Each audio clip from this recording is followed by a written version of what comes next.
Hey guys, today I'm going to do a DVD review of Spider-Man Far From Home on DVD. Got some nice artwork on the front.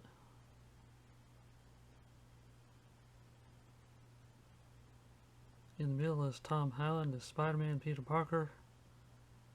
On the left is Nick Fury and MJ. On the right is Quentin Beck, aka Mysterio, and Happy on the right.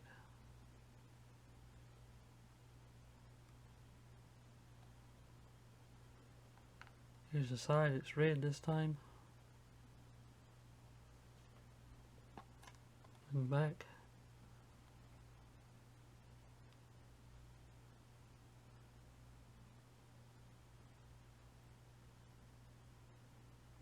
Here's special features.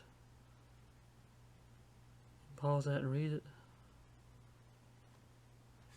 And here's the disc. Has some nice artwork on the disc.